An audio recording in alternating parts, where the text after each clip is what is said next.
ಕರೆಯತಕ್ಕಂಥ ಉದ್ದೇಶ ಏನು ಅನ್ನೋದು ನಾನು ಮೊದಲು ತಮಗೆ ತಿಳಿಪಡಿಸಬೇಕು.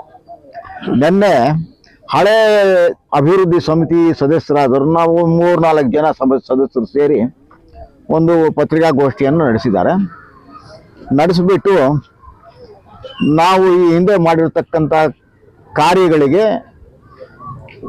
ಈಗಿನ ಹೊಸ ಸಮಿತಿಯವರು ಅಡ್ಡ ಬಂದಿದ್ದಾರೆ, ಆದ್ದರಿಂದ ದೇವಸ್ಥಾನದ ನಿರ್ಮಾಣ ಕಾರ್ಯ ನಿಂತೋಗಿದೆ, ಈ ಮೂಲ ಎಲ್ಲಿತ್ತು ಅನ್ನೋದನ್ನ ನಾವು ಪರಿಶೀಲನೆ ಮಾಡಬೇಕಾಗತ್ತೆ. ಇದ್ದಕ್ಕಿದ್ದಂಗೆ ಸುಮಾರು 2 ವರ್ಷದಿಂದ ಮೌನವಾಗಿತ್ತಂತ ಹಿಂದಿನ ಸಮಿತಿ ಸದಸ್ಯರು ದಿಢೀರನ್ನೇ ನಿನ್ನೆ ಯಾಕೆ ಪತ್ರಿಕಾಗೋಷ್ಠಿ ನಡೆಸಿದ್ರು ಅನ್ನೋದಕ್ಕೆ ಕಾರಣ ಏನು ಅಂತ ಹೇಳಿದ್ರೆ, ಕೆಲವು ದಿನಗಳ ಹಿಂದೆ ಮಾಜಿ ಶಾಸಕರು ನಮ್ಮ ಸಚಿವರನ್ನು ಕುರಿತು ನಾಗನಾಥೇಶ್ವರ ಸ್ವಾಮಿ ದೇವಸ್ಥಾನದ ಪೂಜೆ ನಿಲ್ಲೋದಕ್ಕೆ, ಅಲ್ಲಿ ಕಾಮಗಾರಿಗಳು ನಿಲ್ಲೋದಕ್ಕೆ ಇವರೇ ಕಾರಣ ಅಂತ ಹೇಳಿದ್ರು. ಅವರು ಅದಕ್ಕೆ ಕಾರಣರಾಗಿರ್ಲಿಲ್ಲ. ಅದಕ್ಕೆ ಜವಾಬು ಕೊಡ್ತಕ್ಕಂಥ ಜವಾಬ್ದಾರಿ ನಮ್ಮ ಸಮಿತಿ ಸದಸ್ಯರ ಮೇಲಿತ್ತು.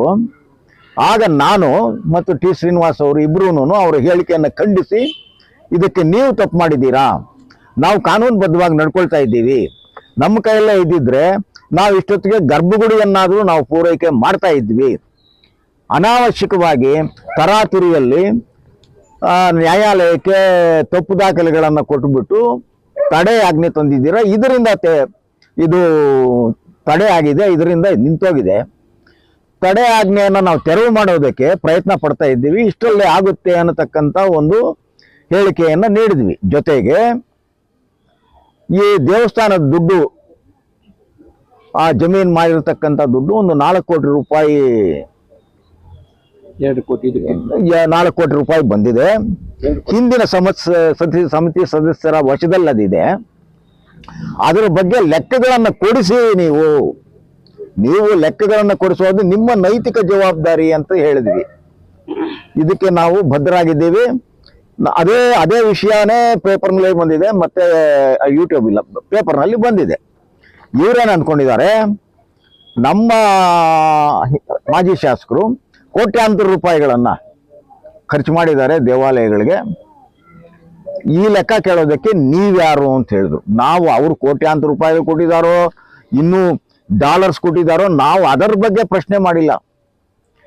ಜಮೀನು ಮಾರಿರ್ತಕ್ಕಂಥ ಒಂದು ದೇವಾಲಯಕ್ಕೆ ಸಂಬಂಧಪಟ್ಟಿರತಕ್ಕಂಥ ಜಮೀನು ಮಾರಿರುವುದು, ದುಡ್ಡು ನಿಮ್ಮ ಹತ್ರ ಇದೆ, ಅದು ದೇವಸ್ಥಾನದ ನಿರ್ಮಾಣಕ್ಕೆ ಮೀಸಲಾಗಿದೆ, ಅದರ ಬಗ್ಗೆ ಲೆಕ್ಕ ಕೊಡಿ, ಅದನ್ನು ಕೊಡಿಸಿ, ಇದು ಜವಾಬ್ದಾರಿ ನಿಮ್ಮದು ಅಂತ ಹೇಳಿದ್ದೇವೆ ಹೊರತು ಶಾಸಕರದ ಒಂದು ವೈಯಕ್ತಿಕ ವಿಚಾರವನ್ನು ನಾವು ಬಳಸ್ಕೊಂಡಿಲ್ಲ. ಎರಡನೇದು, ಈಗ ನಿನ್ನೆ ಒಂದು ಪ್ರೆಸ್ಸು ಸ್ಟೇಟ್ಮೆಂಟು ರಿಲೀಸ್ ಮಾಡಿದ್ದಾರೆ. ಕೆಲವು ಪತ್ರಿಕೆಗಳು ಬಂದಿದೆ, ಕೆಲವು ಪತ್ರಿಕೆಗಳು ಬರದೇ ಇರಬಹುದು. ಇದ್ರ ಬಗ್ಗೆ ನಾನು ಪಾಯಿಂಟ್ ವೈಸ್ ಖಂಡಿಕೆವಾರು ಉತ್ತರವನ್ನು ನಾನು ತಮಗೆ ಕೊಡ್ತೀನಿ.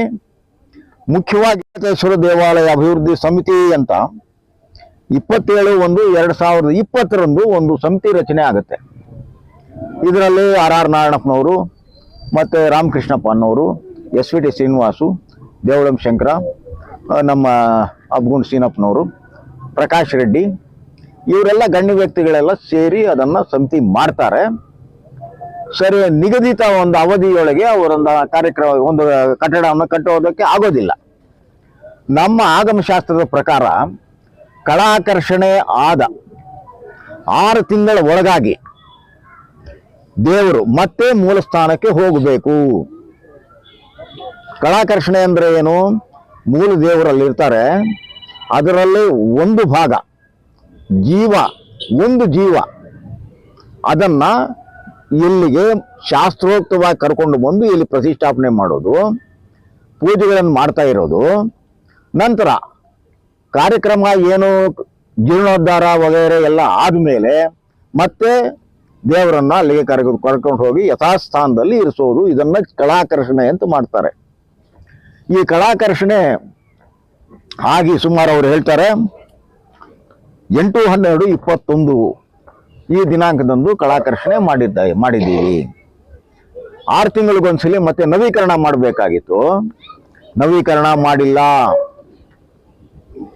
6 ತಿಂಗಳಾದ್ಮೇಲೆ ನೀವು ನವೀಕರಣ ಮಾಡಿಲ್ದೆ ಹೋಗ್ಲಿ, ಶಾಸ್ತ್ರಕ್ಕೆ ಸಂಬಂಧಪಟ್ಟಂತೆ ದೇವರು ಮತ್ತೆ ಮೂಲ ಸ್ಥಾನಕ್ಕೆ ಹೋಗ್ತಾರೆ. ಮತ್ತೆ ಮೂಲ ಸ್ಥಾನಕ್ಕೆ ಹೊರಟೋಗ್ಬಿಡ್ತಾರೆ, ಅದು ಗೊತ್ತಾಗಲ್ಲ. ಮತ್ತೆ ಕರ್ಕೊಂಡು ಬರ್ಬೇಕು. ಈ ಪ್ರಕ್ರಿಯೆ ನಡೆದಿರೋದು ಸಹ ಶಾಸ್ತ್ರೋಕ್ತವಾಗಿ ಯಾರಿಗೂ ಮಾಡಿಸಿಲ್ಲ, ಆ ಕಾರ್ಯನ್ನೇ ಮಾಡಿಸಿಲ್ಲ. ನಂತರ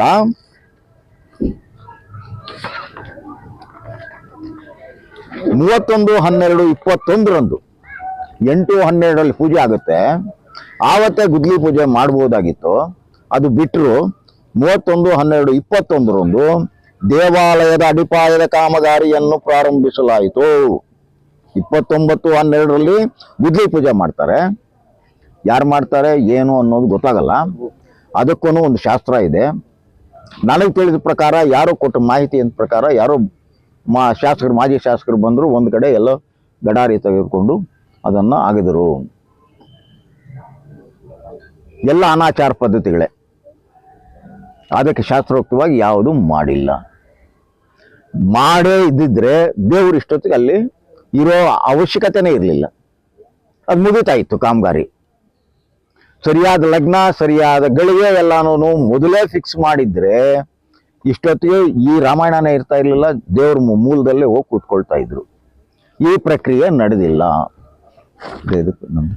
ಪೇಪರ್ ಹೀಗೆ ಚಿಕ್ಕಬಳ್ಳಾಪುರ ನಮ್ಮ ಉಪವಿಭಾಗಾಧಿಕಾರಿ ಚಿಕ್ಕಬಳ್ಳಾಪುರ ಜಿಲ್ಲೆ ಇವರು 27/1/20 ಒಂದು ನೇಮಕಾತಿ ಪತ್ರವನ್ನು ಕೊಡ್ತಾರೆ, ಆದೇಶವನ್ನು ಕೊಟ್ಟಾಗ ಹಲವಾರು ಷರತ್ತುಗಳನ್ನು ಹಾಕಿರ್ತಾರೆ. ಅದರಲ್ಲಿ ಆ ಪೈಕಿ ಮುಖ್ಯವಾದಂತಹ ಷರತ್ತುಗಳನ್ನು ನಾನು ತಮ್ಮ ಗಮನಕ್ಕೆ ಮಡಿಸ್ತಾ ಇದ್ದೀನಿ. ಅದರಲ್ಲಿ 6ನೇ ಷರತ್ತು ಏನೇ ಹೇಳ್ತೆ ಅಂದ್ರೆ, ನಾಗನಾಥೇಶ್ವರ ದೇವಾಲಯವು ಪೂರ್ವದಲ್ಲಿ ಯಾವ ಸಾಂಪ್ರದಾಯಿಕ ಶೈಲಿಯಲ್ಲಿದೆಯೋ ಅದಕ್ಕೆ ಧಕ್ಕೆ ಮತ್ತು ವ್ಯತ್ಯಾಸ ಆಗದಂತೆ ಸಂರಕ್ಷಿಸಿ ಅಭಿವೃದ್ಧಿ ಪಡಿಸಬೇಕು. ನಿಮಗೆ ಕೊಟ್ಟಿರೋದು ಕಾಂಪೌಂಡ್ ನಿರ್ಮಾಣ, ಜೀರ್ಣ ಆಗಿರ್ತಕ್ಕಂಥ ಗೋಡೆಗಳನ್ನು ಬಿದ್ದೋಗೋ ಸ್ಥಿತಿಯಲ್ಲಿದ್ರೆ ಅದರ ನಿರ್ಮಾಣ, ಆವರಣ ನಿರ್ಮಾಣ ಮತ್ತು ಗೋಪುರ ಕಟ್ಟೋದು. ಇಷ್ಟಕ್ಕೆ ಮಾತ್ರ ನಿಮ್ಗೆ ಅನ್ವಯಿಸುತ್ತೆ ಈ ಆದೇಶ. ವಿಗ್ರಹಗಳನ್ನ ಮೇಲೆ ಎತ್ತೋದಾಗ್ಲಿ, ಉಪದೇವಾಲಯಗಳಲ್ಲಿದ್ದಂಥ ದೇವರುಗಳನ್ನ ತೆಗೆದು ಅದನ್ನ ಬೇರೆ ಬೇರೆ ಕಡೆ ಇಟ್ಟು ಅದಕ್ಕೆ ಕಳಾಕರ್ಷಣೆ ಮಾಡೋದಾಗ್ಲಿ ಇಲ್ಲ. ಇದನ್ನ 6/10/2023 ಒಂದು ಸಮಿತಿ ಬರುತ್ತೆ. ಇದು ಸಮಿತಿಯನ್ನು ಕರೆಸೋದು ಅವರೇ. ನಮಗೆ ಮುಂದಿನ ಮಾರ್ಗದರ್ಶನ ನೀಡಿ ಅಂತ ಇವರು ಹಳೆ ಸಮಿತಿಯವರು ಧಾರ್ಮಿಕ ದತ್ತಿ ಇಲಾಖೆಗೆ ಪತ್ರ ಬರೀತಾರೆ. ಅಲ್ಲಿ ಅವರು ಆಗಮಿಕರು ಬರ್ತಾರೆ. ಬಂದು ನೋಡಿ, ಇಲ್ಲ ನೀವು ಮಾಡಿರೋ ಸರಿ ಇಲ್ಲ, ಇದು ಕಳಾಕರ್ಷಣೆ ಪ್ರಕ್ರಿಯೆ ನಡೆದಿಲ್ಲ ಕರೆಕ್ಟಾಗಿ, ಅನಾಚಾರವಾಗಿ ಆಗಮಶಾಸ್ತ್ರಕ್ಕೆ ವಿರುದ್ಧವಾಗಿ ಇಲ್ಲಿ ಕಾಮಗಾರಿಗಳು ನಡೆದಿವೆ ಅಂತ ಸ್ಪಷ್ಟವಾಗಿ ಹೇಳಿದ್ರು ಅವರು. ಇವರು ಹೇಳ್ತಾರೆ, ಅವರು ಮೆಚ್ಕೊಂಡ್ರಂತೆ, ಇವ್ರ ಕಾರ್ಯಕ್ರಮಗಳನ್ನ ಮೆಚ್ಕೊಂಡು ಶಭಾಷ್ ಅಂತ ಹೋಗ್ಬಿಟ್ರು ಅಂತ. ಮತ್ತೆ 24/1/2024 ಮತ್ತೊಂದು ತಂಡ ಬರುತ್ತೆ, ತಜ್ಞರವರು ಸ್ಪೆಷಲಿಸ್ಟ್ ಬರ್ತಾರೆ, ಮೀರಾಬಾಯಿ ಅಂತ ಅವರು. ಮೀರಾ ಅನ್ನೋರ ನೇತೃತ್ವದಲ್ಲಿ ಬರ್ತಾರೆ. ಇವ್ರ ಮೇಲೆ ಕೆಂಡಾಮಂಡಲ ಹಾಕ್ತಾರೆ. ಯಾರ್ರೀ ನೀವು ಈ ಕೆಲಸ ಮಾಡಿದ್ದು? ಇಲ್ಲಿರ್ತಕ್ಕಂಥ ಇದು ಹಳೆ ವಸ್ತುಗಳೆಲ್ಲ ಎಲ್ಲಿ ಹೋಯ್ತು? ಸಂಬಂಧಪಟ್ಟಂತ ಏನೇ ವಸ್ತು ಇರಲಿ ಅದು ಒಂದು ಕಡೆ ಇರಬೇಕು. ಅದೆಲ್ಲಿ ಹೋಯ್ತು ಅಂತ ಕೇಳಿದ್ರು. ಫಸ್ಟ್ ಏನೇನೋ ಸಬೂಬುಗಳು ಹೇಳಿದ್ರು, ಅಲ್ಲಿ ಇಲ್ಲಿ ಇಲ್ಲಿ ಅಲ್ಲಿ ಅಂತ. ಆಯ್ತಾ? ಅದು ಸರಿ. ಒಳಗಿರ್ತಕ್ಕಂಥದ್ದನ್ನ ಪರಿಶೀಲನೆ ಮಾಡಿ ಇದು ನಡೆದಿರೋದೇ ಅನಾಚಾರ, ಆಗಮಶಾಸ್ತ್ರಕ್ಕೆ ವಿರುದ್ಧವಾಗಿ ಕಟ್ಟಡಗಳನ್ನು ಕಟ್ಟಿರ್ತಾರೆ. ಅಲ್ಲಿರ್ತಕ್ಕಂಥ ಸ್ಥಪತಿಯನ್ನು ಕೇಳಿದ್ರು. ಇದು ಮೊದಲನೇ ಬಾರಿಗೆ ಸ್ಥಪತಿಯನ್ನು ಕೇಳಿದ್ರು. ಮೊದಲನೇ ತಂಡ ಬಂದಿತ್ತಲ್ವ 6/10 ಆವಾಗ ಸ್ಥಪತಿಯನ್ನು ಕರೆಸಿ ಕೇಳಿದ್ರು. ವಿಜಯ್ ಕುಮಾರ್ ಅಂತಕ್ಕಂಥ ಆಗಮ ಪಂಡಿತರು, ಏನಪ್ಪಾ ನೀನು ಎಷ್ಟೋ ದೇವಾಲಯಗಳನ್ನ ಕಟ್ಟಿದೀಯಾ, ಇದನ್ನ ಯಾಕೆ ಈ ರೀತಿ ಮಾಡಿದೀಯಾ ಅಂತ. ನನಗೆ ಮೊನ್ನೆ ನಮ್ಮ ಒಂದು ಮಾಹಿತಿ ಸಿಕ್ತು. ಪ್ಲಾನ್ ಅವರೇ ಮಾಡಿಕೊಟ್ಟಿದ್ರಂತೆ. ಯಾರು? ಆ ಹಳೆ ಸ್ಥಪತಿ, ಅವ್ರ ಹೆಸರೇನು ಗೊತ್ತಿಲ್ಲ, ಅವರು ಎಲ್ಲೋ ಇದ್ದಾರೆ. ಒಂದು ಲಿಂಗನ ಮೇಲೆ ಎತ್ತಿ ಮಾಡಿರ್ತಕ್ಕಂಥ ವಿನ್ಯಾಸ ಅಥವಾ ನಕ್ಷೆ ಒಂದು, ಲಿಂಗವನ್ನ ಯಥಾಸ್ಥಿತಿಯಲ್ಲಿ ಇರಿಸಿ ಕಟ್ಟತಕ್ಕಂಥ ಕಟ್ಟಡ 2. ಮೊದಲು ಲಿಂಗವನ್ನು ಹಾಗೆ ಇರಿಸಿಬಿಟ್ಟು ಆ ಪದ್ಧತಿ ಪ್ರಕಾರ ಮಾಡೋಣ ಅನ್ನೋ ನಕ್ಷೆಯನ್ನು ಅಳವಡಿಸ್ಕೊಂಡ್ರು. ಮತ್ತೆ ಅದೇನಾಯ್ತೋ ಏನೋ ಗೊತ್ತಿಲ್ಲ, ಇದ್ದಕ್ಕಿದ್ದಂಗೆನೆ ಅದು ಚೇಂಜ್ ಆಗಿ ಅದು ಮಾರ್ಪಾಟಾಯ್ತು.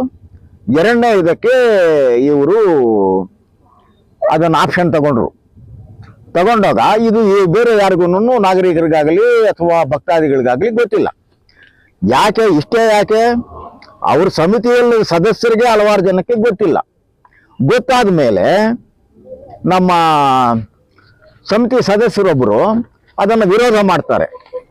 ವಿರೋಧ ಮಾಡಿಬಿಟ್ಟು ಇದು ಸರಿ ಇಲ್ಲ, ಮೂಲ ವಿಗ್ರಹ ಎತ್ತೋದಕ್ಕೆ ನಾನು ವಿರೋಧಿ ಅಂತ ಹೇಳಿಬಿಟ್ಟು ಇಲ್ಲ ಬುಕ್ಕಲ್ಲಿ ತಪ್ಪು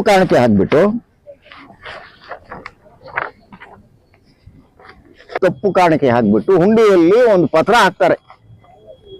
ಆ ಪತ್ರ ನಾವು ಹುಂಡಿ ಎಣಿಸುವಾಗ ಸಿಗುತ್ತೆ.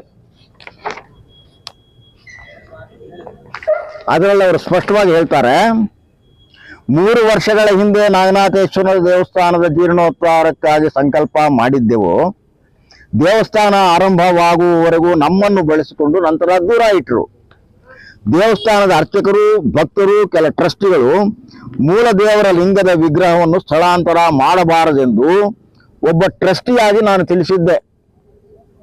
ಇದಕ್ಕೆ ಮೊದಲು ಒಪ್ಪಿಗೆ ನೀಡಿದವರು ನಂತರ ಮೂಲ ವಿಗ್ರಹದ ಲಿಂಗವನ್ನು ತೆಗೆಯಲು ಪ್ರಯತ್ನಿಸಿದರು. ಆದ್ದರಿಂದ ಈ ಪ್ರಕ್ರಿಯೆಯಿಂದ ನಾನು ದೂರ ಉಳಿಯುತ್ತಿದ್ದೇನೆ. ಲಿಂಗ ಸ್ಥಳಾಂತರಕ್ಕೂ ನನಗೂ ಸಂಬಂಧ ಇರುವುದಿಲ್ಲ. ಇದಕ್ಕಾಗಿ ನಾನು 1101 ರೂಪಾಯಿ ತಪ್ಪು ಕಾಣಿಕೆಯನ್ನು ಹಾಕ್ತಾ ಇದ್ದೀನಿ ಅಂತ ಹೇಳ್ಬಿಟ್ಟು ಕಾಣಿಕೆ ಮತ್ತು ಪತ್ರವನ್ನ ಹುಂಡಿಯಲ್ಲಿ ಹಾಕ್ತಾರೆ. ಇದು ಅವರ ಸಮಿತಿ ಸದಸ್ಯರೇ ಹಾಕಿರೋದು. ಇದರ ಮೂಲ ಪ್ರತಿ ನಮ್ಮ ಮುಜರಾಯಿ ಇಲಾಖೆಯಲ್ಲಿ ಭದ್ರವಾಗಿದೆ, ಯಾರು ಬೇಕಾದ್ರೂ ನೋಡ್ಬೋದು. ಅಂದ್ರೆ ಇಲ್ಲೇ ಭಿನ್ನಾಭಿಪ್ರಾಯ. ಇವರು ಯಾರೋ ಒಬ್ರು ಇಬ್ರು 3 ಜನನೇ ಲಿಂಗ ಎತ್ತಬೇಕು ಅನ್ನೋ ಒಂದು ನಿರ್ಧಾರಕ್ಕೆ ಭದ್ರಾಗಿರೋದು. ಉಳಿದವ್ರಿಗೆಲ್ಲ ಯಾರಿಗೂ ಇಷ್ಟ ಇಲ್ಲ. ಆ ಗೂಬೆಯನ್ನು ನಮ್ಮ ಮೇಲೆ ಇವಾಗ ಕೂರಿಸೋದು. ಇದು ಷರತ್ತುಗಳು ನಾನು ಹೇಳಿದ್ನಲ್ವಾ ಆವಾಗಲೇ. ಯಾವುದೇ ಒಂದು ಅದು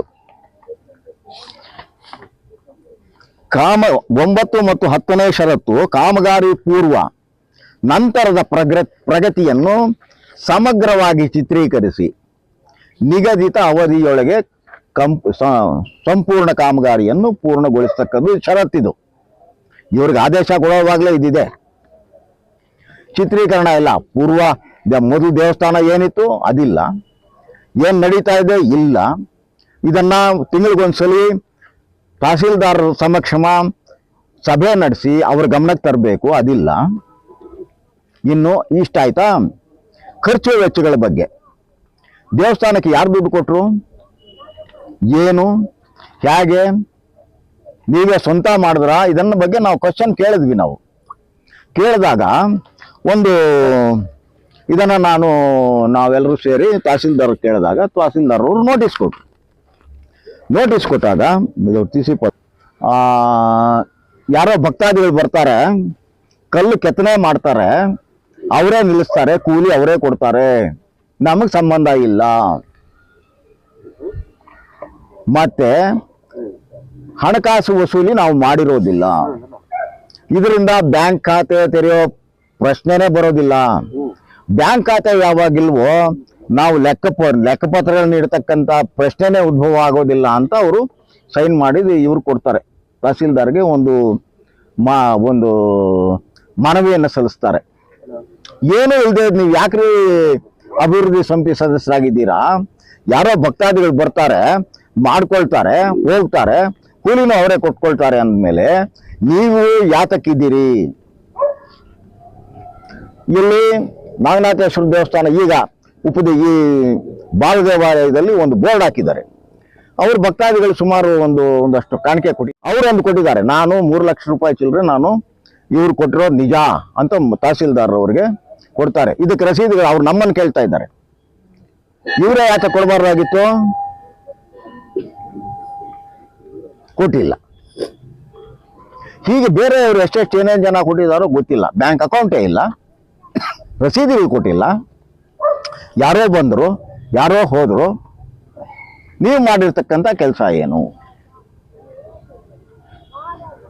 ಇಷ್ಟೆಲ್ಲ ವ್ಯವಹಾರಗಳು ನಡೆದರೂ ಸಹ ನಾವು ಯಾತಕ್ಕೆ ಸುಮ್ಮನೆ ಇದ್ದೀವಿ ಅಂದರೆ, ಇವರು ಅಧಿಕಾರದಲ್ಲಿದ್ದರು. 27/1/21ಕ್ಕೆ ಇವರ ಒಂದು ಅವಧಿ ಮುಗಿದಾಗ ನಾವು ಎಂಟ್ರಿ ಆಗಬೇಕಾಯ್ತು. ಅವಾಗ ಬಂದು ನೋಡಿದ್ರೆ ನಾನು ಒಂದು ಪೂರ್ವ ಮಾಹಿತಿ ಇತ್ತು ನನಗೆ. ಬಹಳ ಜನ ಹೇಳಿದ್ರು, ಅವ್ರ ಸಮಿತಿಯಲ್ಲಿದ್ದವರೇ ಹೇಳಿದ್ರು, ನಮ್ಮ ಕೈಲಿ ಆಗಲ್ಲ, ನೀವು ಯಾರಾದರೂ ಒಬ್ರು ಮಧ್ಯ ಪ್ರವೇಶ ಮಾಡಿ, ದೇವಸ್ಥಾನದಲ್ಲಿ ಅನಾಚಾರಗಳು ನಡೀತಾ ಇದೆ. ನಾನು ಹೇಳಿದೆ, ಇಲ್ಲಪ್ಪ, ದೇವಸ್ಥಾನ ವಿಷಯಕ್ಕೆ ನಾವು ಬರೋಲ್ಲ, ಕಟ್ಟಡ ನಡೀತಾ ಇದೆ, ನಡೀಲಿ, ನಾವು ಮಧ್ಯೆ ಬಂದರೆ ನಮ್ಮನ್ನು ದೂಷಣೆ ಮಾಡ್ತಾರೆ ಜನ, ಇಲ್ಲ ನೀವು ಬಂದು ನೋಡಿ. ಸರಿ, ಯಾವುದೋ ಒಂದು ಪ್ರಸಂಗ ಬಂದು ನೋಡಿದಾಗ ಇಲ್ಲಿ ನನಗೆ ಲಿಂಗ ಕಾಣಿಸ್ಲಿಲ್ಲ. ಎಲ್ಲಿ ಏನು ಅಂತ ಇವ್ರನ್ನ ಅರ್ಚಕರನ್ನ ಕೇಳಿದ್ರೆ, ಈ ರೀತಿ ಒಳಗಿದೆ. ಆವಾಗ ಒಳಗೋಗಿ ನೋಡಿದ್ರೆ ಏನು, ಹೇಗೆ ದರ್ಶನ ಮಾಡೋದು, ಏನು ಹೇಗೆ ಅಂತ ಹೇಳಿದ್ರೆ, ಇಲ್ಲ ಲಿಂಗ ಮೇಲಕ್ಕೆ ಎತ್ತಾರಂತಿದು ಅಂತ. ಇಲ್ಲ, ಮೇಲಕ್ಕೆ ಎತ್ತೋದಕ್ಕೆ ಅವಕಾಶ ಇಲ್ಲ ಇದು ಅಂತ ಹೇಳಿ ನಾನು ಆವಾಗ ನಮ್ಮ ಸದಸ್ಯರ ಗಮನಕ್ಕೆ ತಂದ್ವಿ. ಸರಿ, ನಮ್ಮ ಹಿರಿಯರು ನಮ್ಮ ಊರಿನಲ್ಲೆಲ್ಲನೂ ಕೇಳಿದ್ವಿ, ಇಲ್ಲ ಮೂಲಲಿಂಗನ ಯಾವುದೇ ಕಾರಣಕ್ಕೂ ನಾವು ಹಾಗೆ ಬಿಡಬೇಕು, ಅದನ್ನು ಎತ್ತೋದಕ್ಕೆ ಅವಕಾಶ ಕೊಡಬಾರ್ದು ಅಂತಕ್ಕಂಥ ಒಮ್ಮತದ ಅಭಿಪ್ರಾಯದ ಮೇಲೆ ನಾವು ಶಾಸಕರನ್ನು ಭೇಟಿ ಮಾಡಿದ್ವಿ. ವಿಷಯನ ಅವ್ರಿಗೂ ತಿಳಿಸಿದ್ವಿ.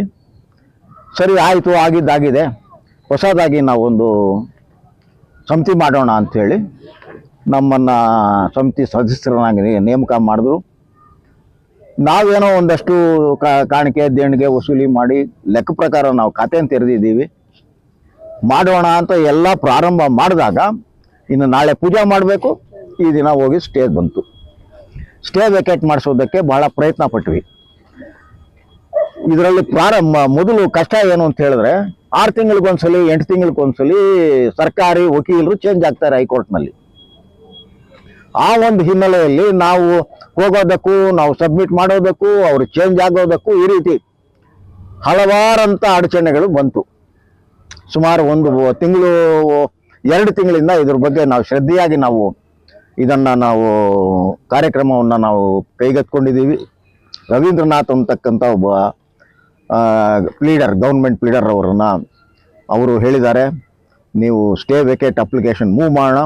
ತಹಸೀಲ್ದಾರು, ನಾನು ಸುಮಾರು 2-3 ಸಲ ನಾನು ಶ್ರೀನಿವಾಸು ಇವೆಲ್ಲ ಹೋಗಿ ನಾವು ಮಾತಾಡ್ಕೊಂಡು ಬಂದಿದ್ದೀವಿ.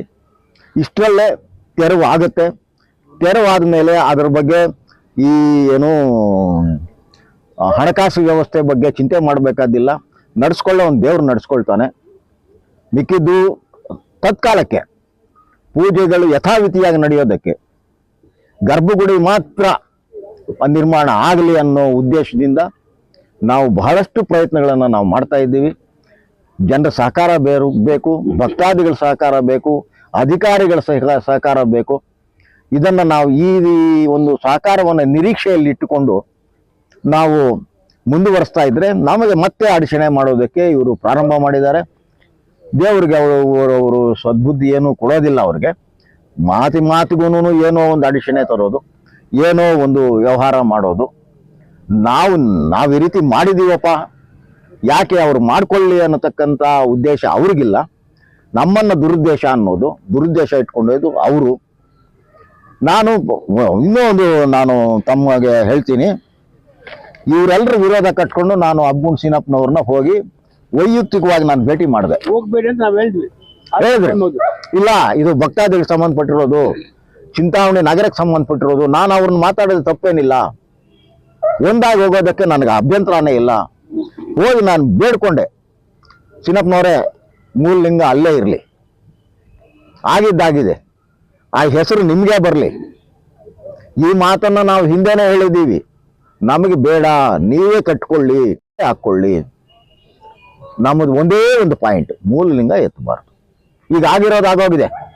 ಏನೋ ಇತರೆ ದೇವರನ್ನೆಲ್ಲ ಎತ್ಬಿಟ್ಟಿದ್ದಾರೆ. ಇನ್ನೊಂದು, ಮಕ್ಕಳಿಲ್ಲ, ನಾಗದೋಷ ಇದೆ, ಗ್ರಹಚಾರಗಳಿದೆ ಅಂತ ಹೇಳಿಬಿಟ್ಟು ಸರ್ಪ ನಾಗಪ್ರತಿಷ್ಠೆ ಮಾಡ್ತಾರೆ. ನಾಗಪ್ರತಿಷ್ಠೆ ಮಾಡಿರೋರು ನಮ್ಮ ವಂಶ ಚೆನ್ನಾಗಿರಲಿ ಅಂತ ಮಾಡ್ತಾರೆ. ಅದನ್ನು ಹೊರಗಾಕಿದ್ರೆ ಅವರೆಷ್ಟು ನೋವು ತಿಂತಾರೆ, ಅವರೆಷ್ಟು ಶಾಪ ಕೊಡ್ತಾರೆ. ನಾಗದೋಷ ಇವ್ರನ್ನ ಸುತ್ತಕೊಳ್ಳುತ್ತೆ. ಯಾರು ಹೊಡೆದಿರ್ತಾರೆ, ಈ ಬೇರೆ ಎಲ್ಲಾದರೂ ಅಕಸ್ಮಾತ್ ಏನು ನೀವು ದೇವರಿಗೆ ಏನಾದರೂ ಅಪಚಾರ ಮಾಡಿರಿ, ಆದರೆ ಸರ್ಪ ಒಂದು ವಿಗ್ರಹಗಳಿಗೆ ಏನಾದರೂ ಧಕ್ಕೆ ಆದರೆ ಖಂಡಿತ ಇದು ಒಳ್ಳೇದಾಗಲ್ಲ. ಇದನ್ನ ಅವ್ರು ತಿಳ್ಕೋಬೇಕು. ಸುಬ್ರಹ್ಮಣ್ಯೇಶ್ವರನನ್ನ ಕಿತ್ತಾಕಿದ್ದಾರೆ, ಭಿನ್ನ ಆಗಿದೆ ಅಂತ ಅರ್ಚಕರು ಹೇಳ್ತಾ ಇದ್ದಾರೆ. ಯಾವ ರೀತಿ ಭಿನ್ನ ಆಗಿದೆ ಏನು ಅನ್ನೋದು ಒಂದು ಸಲ ಪ್ರತಿಷ್ಠೆ ಆದ್ಮೇಲೆ ತೆಗೆದ ಮೇಲೆ ಅದರ ಪ್ರಭಾವ ಅಲ್ಲಿಗೆ ಮುಗಿಯುತ್ತೆ. ಈ ಶಾಸ್ತ್ರಗಳೆಲ್ಲಾನು ಅವ್ರಿಗೆ ನಾವು ಹೇಳಬೇಕಾದ್ದೇನಿಲ್ಲ. ಒಳ್ಳೆಯವ್ರನ್ನೆಲ್ಲ ನೋಡ್ಕೊಂಡು ಬಂದಿದ್ದಾರೆ ಅವರು. ಅವ್ರು ಏನೇ ಹೇಳಿದ್ರು ಇವರು ವೈಯಕ್ತಿಕವಾದಂಥ ವಿಚಾರಗಳಿಗೆ ಇವರು ಜೋತು ಬಿದ್ದು ಈ ರೀತಿ ನಾಗರಿಕರನ್ನ ಭಕ್ತರನ್ನ ನಮಗೆ ತಪ್ಪು ದಾರಿ ಹಿಡಿಸ್ತಾ ಇದ್ದಾರೆ. ಈ ರೀತಿ ಇದೆ. ತಾವೆಲ್ಲನೂ ನಾವು ಈ ದಿನ ಸುದ್ದಿಗೋಷ್ಠಿಯನ್ನು ನಾವು ಮಾಡಿದ್ದೀವಿ.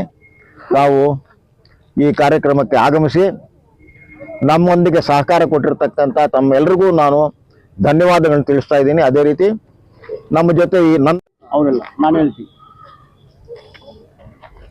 ಓಂ ನಮೋ ನಾಗನಾಥೇಶ್ವರಯ್ಯ. ನಾನು 60 ವರ್ಷದಿಂದ ದೇವಸ್ಥಾನ ಬರ್ತಾ ಇದ್ದೀನಿ. ಇವರು ಅಲ್ಪ ಸ್ವಲ್ಪ ಆಗಿ ಅವರು ಬರ್ತಾರೆ ಹೋಗ್ತಾರೆ. ನಾನು ಪ್ರತಿದಿನ ಬರ್ತಾ ಇದ್ರು. ನಾನು ಅವತ್ತು ಪೂಜೆ ಆಗ್ತಾ ಇತ್ತು. ಬಂದ್ರೆ ಎಲ್ಲಾನು ದೇವಸ್ಥಾನ ತರ ಎಲ್ಲ ಒಟ್ಕೊಂಡು ಮಾಡ್ತಾ ಇದ್ರು. ನಾನು ಅಲ್ಲಿ ನಿಂತ್ಕೊಂಡೆ. ಕೊರೋನಾ ಟೈಮ್ ಅದು. ಎಸ್ ಪಿ ಶ್ರೀನಿವಾಸ ಪಕ್ಕದಲ್ಲಿ ಕೂತ್ಕೊಂಡ. ಅವ್ರಿದ್ರು ನಾನಿದ್ದೆ. ಪ್ರಕಾಶ್ ರೆಡ್ಡಿ ಅವ್ರಿಲ್ಲ ಈಗ ನಮ್ಮ ಮುಂದೆ. ನಾನು ಒಂದು 10 ದಿನ ಕೂತ್ಕೊಂಡು ಹೋಗಿದ್ದೀನಿ. ಅದನ್ನ ಹೇಳ್ತಾ ಇದ್ದಾರೆ, ಎಲ್ಲ 5 ಗಂಟೆ ವೀರ ನಮ್ಮ ಹತ್ರ ಇದೆ, ಎಲ್ಲ ನೀವೇ ಮಾಡಿದ್ದೀರಿ. ಆ ಥರ ನಾನೇನು ಹೇಳಿಲ್ಲ, ನನ್ನ ಸಂಬಂಧ ಇಲ್ಲ, ನನಗೂ ಅವ್ರಿಗೇನು ಸಂಬಂಧ ಇಲ್ಲ. ನಾನು ದೇವಸ್ಥಾನಕ್ಕೆ ಬರ್ತಾ ಇದ್ದೀನಿ, ಹೋಗ್ತಾ ಇದ್ದೀನಿ 60 ವರ್ಷದಿಂದ. ಆಮೇಲೆ ಇನ್ನೊಂದು ಕೆಲಸ ಆಗಿದೆ. ಇಲ್ಲಿ ಮರಗಳಿತ್ತು, ಬನ್ನಿ ಮರ 100 ವರ್ಷದ್ದು. ಅದು ಹೊಡೆದಾಗಿದೆ. ಅದಕ್ಕೇನು ಪರ್ಮಿಷನ್ ಕೊಟ್ಟಿಲ್ಲ. ನೆಲ್ಲಿ ಮರ ಇತ್ತು, ಎಲ್ಲ ಮರಗಳೆಲ್ಲ ಇಲ್ಲಿ ಏನು ಬ್ರಾಹ್ಮಣ ಕಡಿಮೆ ಅರಳಿ ಮರ ಇದು ಕಿತ್ತಾಗಿದ್ದು. ನಿಮ್ಗೆ ಯಾರು ಪರ್ಮಿಷನ್ ಕೊಟ್ಟರು? ದೇವರ ಪರ್ಮಿಷನ್ ಕೊಟ್ಟಿದ್ದಾರಾ? ಅಭಿವೃದ್ಧಿ ಸಮಿತಿ ಅಭಿವೃದ್ಧಿ ಮಾಡೋದಕ್ಕೆ ಪರ್ಮಿಷನ್ ಕೊಟ್ಟಿದ್ದಾರಾ? ಈ ಮನೆಗಳೆಲ್ಲ ಅವರಿಗೆ ಪರ್ಮಿಷನ್ ಕೊಟ್ಟಿದ್ದಾರಾ? ಕೊಟ್ಟಿಲ್ಲ. ನೀವು ನಮ್ಮ ಜೋಡಣೆ, ನಮ್ಮ ಸ್ವಂತ ದೇವಸ್ಥಾನ, ನಮ್ಮ ಮನೆ ದೇವಸ್ಥಾನ ರೀತಿ ನೀವು ಮಾಡಿ ಊರಲ್ಲಿ ಭಕ್ತಾದಿಗಳು ಇಲ್ವಾ? ತಾಲೂಕೆಲ್ಲ ಬೇಕಾದ ದೇವಸ್ಥಾನ ಇದು. ಅದನ್ನ ಅನ್ಯಾಯ ಮಾಡಿ ಹಾಳು ಮಾಡಿಬಿಟ್ಟು ಈಗ ಏನು ಹೇಳಿದ್ರು ಮೇಲಿದು ಚಿಪ್ಪಿಂದ ಏನು ಇದೆ ಅದು ಸಮಾಜಘಾತಕ ಶಕ್ತಿಗಳು. ಸಮಾಜಘಾತಕ ಅಂದ್ರೆ ನಾವ್ಯಾರನ್ನ ನಮ್ಮ ಮೇಲೆ FIR ಇಲ್ಲ, ಕೂಲಿ ಮಾಡಿರ್ಬೇಕು. ಸಮಾಜದಲ್ಲಿ ನಾವು ಹೋಗಿ ಅವ್ರನ್ನ ಹೊಡೆದಿರ್ಬೇಕು. ನಮ್ಮ ಮೇಲೆ ಇದು FIR ಆಯ್ತು, ಅದು ಸಮಾಜಘಾತಕ ಅಂತ ಆಗುತ್ತೆ. ನಮ್ ಗಡೀಪಾರ ಆಗಿಲ್ಲ. ಈ ಸ್ಟೇಟ್ ಬಿಟ್ಟು ಬೇರೆ ಸ್ಟಾಕ್ ನಮ್ಗೆ ಹೋಗಿಲ್ಲ. ಅದೆಲ್ಲ ಇದ್ರ ಬಗ್ಗೆ ನಾವು ಪ್ರತ್ಯೇಕವಾದಂತ ಕಾನೂನು ಕ್ರಮವನ್ನು ನಾವು ತಗೊಳ್ತೀವಿ. ಏನು ಅವ್ರೇ ಹೇಳ್ತಾರಂತೆ, ಜಮೀನು ಸುಮಾರು 30-40 ಕೋಟಿ ಆಸ್ತಿಗಳು, ಅದನ್ನ 6 ಕೋಟಿಗೆ ಮಾರಿದ್ದೀವಿ. 2 ಕೋಟಿ ಖರ್ಚು ಮಾಡಿದಂತೆ. 7 ಕೋಟಿ ಎಲ್ಲಿಂದ ಬಂತು? ಜನಗಳು ಕೊಟ್ಟಿಲ್ಲ, ಮುಗ್ದಾಗಿ ಕೊಟ್ಟಿಲ್ಲ, ಎಲ್ಲಿಂದ ಬಂತು? ಅದು 2.5 ಕೋಟಿ ಖರ್ಚು ಮಾಡಿದಂತೆ. 2 ಕೋಟಿ 1.5 ಕೋಟಿ ಗಂಟು ಆಗಲ್ಲ. ಇದಕ್ಕೆ ನಾವೆಲ್ಲ ಲೆಕ್ಕ ಮಾಡಿಸಿದ್ವಿ. 1 ಕೋಟಿ 10 ಲಕ್ಷ ಆಗುತ್ತೆ. ಇದರ ಎಲ್ಲ ಅವ್ಯವಹಾರ ಮಾಡಿ ನಮ್ಮ ಮೇಲೆ ಗೂಬೆ ಕುಣಿಸ್ತಾ ಇದ್ದಾರೆ. ದಯವಿಟ್ಟು ಅವ್ರಿಗೆ ಒಳ್ಳೇದು ಮಾಡಲಿ, ಕೆಲಸ ಆಗಲಿ. ಈ ಮಳೆಗಳೆಲ್ಲ ಕೊಡೋದಕ್ಕೆ ಅವ್ರಿಗೇನು ಸಂಬಂಧ ಇಲ್ಲ. ಎಲ್ಲ ನಮ್ಮ ಮೇಲೆ ಅರ್ಜುನ್ ಅದಕ್ಕೆ ಒಳ್ಳೇದು ಮಾಡಲಿ. ಮತ್ತೆ 10/6/20 ದೇವಸ್ಥಾನದ ಅಂದಾಜು ಪಟ್ಟಿ, ನಕ್ಷೆ ವಗೈರೆಗಳಿಗೆ ಸಕ್ಷಮ ಪ್ರಾಧಿಕಾರದಿಂದ ಅನುಮತಿ ಪಡೆದಿದ್ದೇವೆ ಅಂತ ಹೇಳ್ತಾರೆ. ಇದು ಎಂಬ ಸುಳ್ಳು ಹೇಳಿಕೆಯು ಭಕ್ತಾದಿಗಳನ್ನಲ್ಲದೆ ಉಚ್ಚ ನ್ಯಾಯಾಲಯವನ್ನು ವಂಚಿಸುವ ಮೂರ್ಖ ಪ್ರಯತ್ನ ಆಗಿದೆ ಅಂತ ನಾನು ಹೇಳ್ತಾ ಇದ್ದೀನಿ. ಯಾಕೆಂದರೆ ನಾನು ಇವಾಗ ತಮಗೆ ಒಂದು ಪ್ರದರ್ಶನ ಮಾಡ್ತೀನಲ್ವಾ, ಇದು ಸ್ಥಪತಿಯೊಬ್ಬರು ಮಾಡಿರ್ತಕ್ಕಂಥ ಅಂದಾಜು ಪಟ್ಟಿ ಮತ್ತು ನಕ್ಷೆ. ಈ ಮೂಲ ಪ್ರತಿಗಳನ್ನು ಟ್ರೂ ಕಾಪಿ ಅಂತ ಅಸಿಸ್ಟೆಂಟ್ ಇಂಜಿನಿಯರ್ ಹತ್ರ ಮಾಡಿಸಿದ್ದಾರೆ. ಅವರು ಸೀಲು ಸಾಕಿ ಟ್ರೂ ಕಾಪಿ ಅಂತ ಬರೆದಿದ್ದಾರೆ. ಅದರಲ್ಲಿ ಅದು ಅಂದಾಜು ಪಟ್ಟಿ ಮಂಜೂರಾತಿ ಪತ್ರ ಅಲ್ಲ. ಅದು ಮೊದಲು ತಹಸೀಲ್ದಾರ್ನಿಂದ ಮಂಜೂರಾಗಬೇಕು. ನಂತರ AEE ಲೋಕೋಪಯೋಗಿ ಇಲಾಖೆಗೆ ಹೋಗಿ ಅದು ಕಂಪ್ಲೀಟ್ ಬಂದು ಅವರು ಸರ್ವೆ ಮಾಡಿ ಅವರ ಒಂದು ನಾರ್ಮ್ಸ್ ಏನಿದೆ ಅದರ ಪ್ರಕಾರ ಅವರು ನಕ್ಷೆ ತಯಾರು ಮಾಡಬೇಕು. ಅಂದಾಜು ಪಟ್ಟಿನ ರೆಡಿ ಮಾಡಿ ಡಿ ಸಿ ಕಳಿಸ್ಬೇಕು. ಇದು ನಡೆದಿಲ್ಲ. ಯಾರೋ ಸ್ಥಪತಿ ಮಾಡಿರ್ತಕ್ಕಂಥ ಒಂದು ಅಂದಾಜು ಪಟ್ಟಿ ನಕ್ಷೆಯನ್ನು ಟ್ರೂ ಕಾಪಿ ಇದೇ ಮಂಜೂರಾತಿ, ಅವ್ರು ಹೇಳೋದು ಇದೇ ಮಂಜೂರಾತಿ. ಎಷ್ಟು ದಿನ ನಡೆಯುತ್ತೆ ಇದು? ಟ್ರೂ ಕಾಪಿಗೂ ಮಂಜೂರಾತಿ ಪತ್ರಕ್ಕೂ ಸಂಬಂಧ ಇಲ್ವಾ?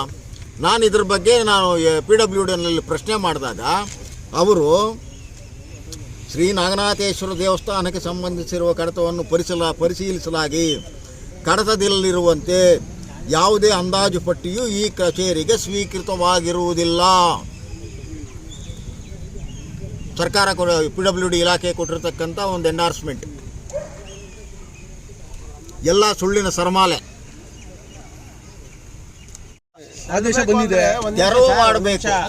ಅವರು ಆ ಬಿಲ್ಡಿಂಗ್ ಕಟ್ಟಿರೋದು ಲಿಂಗ ಎಷ್ಟು ಹೈಟ್ ಕಟ್ಟಿದ್ದಾರೆ, ಅದಕ್ಕೆ ಮೊಣಕಾಲ್ ಇರೋ ಕಡೆ ಸೊಂಟ ಇದೆ, ಎಲ್ಲ ಸ್ವಲ್ಪ ಮಿಸ್ ಮ್ಯಾಚ್ ಮಾಡಿದ್ದಾರೆ, ಸರಿ ಮಾಡಬೇಕು. ಕಟ್ಟಡ ಕಟ್ಟಿರ್ತಕ್ಕಂಥ ಒಂದು ಅಲ್ಲಿ ಗರ್ಭಗುಡಿ ಸುತ್ತು ಏನಿದೆ ಅದು ಅವೈಜ್ಞಾನಿಕ ಮತ್ತು ಅಶಾಸ್ತ್ರೀಯ ಆಗಮಶಾಸ್ತ್ರಕ್ಕೆ ವಿರೋಧವಾಗಿದೆ. ಇದನ್ನು ಬಂದಂಥ ಆಗಮಶಾಸ್ತ್ರ ಪಂಡಿತರು ಪರಿಶೀಲನೆ ಮಾಡಿ ಶಾಸ್ತ್ರಕ್ಕೆ ವಿರೋಧವಾಗಿದೆ, ಇದನ್ನು ತೆರವು ಮಾಡಿ ಅಂತ ಹೇಳ್ತಾರೆ. ಇದೇ ಆದೇಶ ಧಾರ್ಮಿಕ ದತ್ತಿ ಇಲಾಖೆಯಿಂದ ನಮಗೆ ಬರುತ್ತೆ. ಅಲ್ಲ ಬಂದಿದೆ ಹೇಳಿ, ಅದಿದೆ. ಈಗ ಅವ್ರು ಹೇಳೋದು ಇವಾಗ ತಾವೇ ಎಲ್ಲ ಮಾಡಿಸ್ರಿ ಅಂತ 5 hours ವಿಡಿಯೋ ಇದೆ ಅವ್ರ ಹತ್ರ ಅಂತ ಹೇಳ್ತಾರೆ. ಆಯ್ತು, ತೋರಿಸ್ರಿ. ಬಂತದ್ದು ಅದೆಲ್ಲ ಬಂದಿದೆ. ಈಗ ಹೇಳೋದು ತಳ್ಳಬಾರ್ದು ಅಂತ. ಹೌದು, ತಳ್ಳಬಾರ್ದು ಅಂತಲೇ ಯಾವುದು ಅವ್ರು ಹೇಳೋದು. ನಾವು ಸರ್ಕಾರ ಆದೇಶ ಬಂದಿದ್ದು ತಳ್ಳಿ ತೆರವು ಮಾಡಿ ಗೊತ್ತಿಲ್ಲದೆ ಕೆಲವು ಬಾರಿ ಕೊಡುತ್ತೆ. ಯಾವುದೋ ಓಟ್ ಹಾಕಬೇಕು, ಅವ್ನು ಓಟ್ ಹಾಕೋದಕ್ಕಿಲ್ಲ, ಇವನೇನೋ ಬಾಂಗ್ಲಾದೇಶದಿಂದ ಬಂದಿದ್ದಾನೆ ಅಂದ್ರೆ ತಕ್ಷಣ ಅವನು ಓಟ್ ಹಾಕಬಾರ್ದಪ್ಪ ಅಂತ ಬರುತ್ತೆ. ತಕ್ಷಣ ತಡೆಯಾಜ್ಞೆ ಒಂದು 6 ತಿಂಗಳು ಸಿಗ್ಬೋದು. ವಾಸ್ತವಾಂಶ ಆದಮೇಲೆ ತಡೆಯಾಜ್ಞೆ ತೆರವು ಮಾಡ್ತಾರೆ, ಎಕ್ಸ್ಪಾರ್ಟಿ ಕೊಡ್ತಾರೆ. ನಮ್ಮವ್ರು ಯಾರೂ ಇರಲಿಲ್ಲ, ಸರ್ಕಾರದ್ದು ನೋಟಿಸ್ ಹೋಯಿತು, ಏನೋ ಒಂದು ಗಿಮಿಕ್ ಮಾಡಿದ್ರು, ತಗೊಂಡು ಬಂದರು. ಸ್ವಾಮಿ ಫೋಟೋಗಳು ಹಿಂಗಿದೆ ನೋಡಿ, ಅದು ಇದೆ ಇದಿದೆ, ತೆರವು ಮಾಡಿಬಿಡ್ತಾ ಇದ್ದಾರೆ, ಬೆಳಗ್ಗೆ ಆಗೋಗುತ್ತೆ ಅಂತ ಏನೋ ಗೋಗರಿದಿರ್ತಾರೆ. ಇವರಿಷ್ಟು ಕಟ್ಟಿದಾರಲ್ವಾ, ಫೋಟೋಗಳೆಲ್ಲ ನೋಡಿದ್ರೆ ಏನೋ ಕರೆಕ್ಟಾಗಿದೆ ಅನ್ನೋ ಒಂದು ಭಾವನೆಯಿಂದ ನ್ಯಾಯಾಲಯ ಮಂಜೂರು ಮಾಡಿರೋದ್ರಲ್ಲಿ ತಪ್ಪೇನಿಲ್ಲ. ವಾಸ್ತವಾಂಶ ಆದಮೇಲೆ ಗೊತ್ತಾಗುತ್ತೆ, ಅವರು ಒಂದು ಪಿಟಿಷನ್ ವಜಾ ಆಗುತ್ತೆ. ನಾವು ಅದನ್ನೇ ಇವಾಗ ಪ್ರಯತ್ನ ಮಾಡ್ತಾ ಇದ್ದೀವಿ. ಎತ್ತಬಾರ್ದು ಅಷ್ಟೇ ನಮ್ಮ ಪ್ರಶ್ನೆ. ಅವ್ರಿಗೆ ಗೋಳನ್ನ ಕಟ್ಕೊಳ್ಳಿ, ನಾವು ದಾಖಲೆ ಇಟ್ಟುಕೊಂಡೇ ಮಾತಾಡ್ತೀವಿ ಹೊರತು ಅವರಾಗೆ ನಾವು ಇದು ದಾಖಲೆ ಇಲ್ಲದೆ ನಾವು ಮಾತಾಡೋಕ್ಕೆ ಹೋಗೋದೇ ಇಲ್ಲ. ನಾವು ಏನು ಹೇಳಿದ್ದೀವಿ ಅದನ್ನು ಸತ್ಯಾಂಶ ಇರಬೇಕು. ಯಾವ ಸತ್ಯಾಂಶ ಇದೆ ಅದನ್ನೇ ನಾವು ಮಾತಾಡ್ತೀವಿ. ಅದನ್ನು ಬಿಟ್ಟು ಉಡಾಫೆಯಾಗಿ ನಾವು ಯಾವುದೇ ಮಾತುಗಳನ್ನು ನಾವು ಆಡೋದಕ್ಕೆ ಹೋಗೋದಿಲ್ಲ, ಆ ಕೆಲಸಕ್ಕೆ ಕೈಗೆ ಹಾಕೋದಿಲ್ಲ ನಾವು.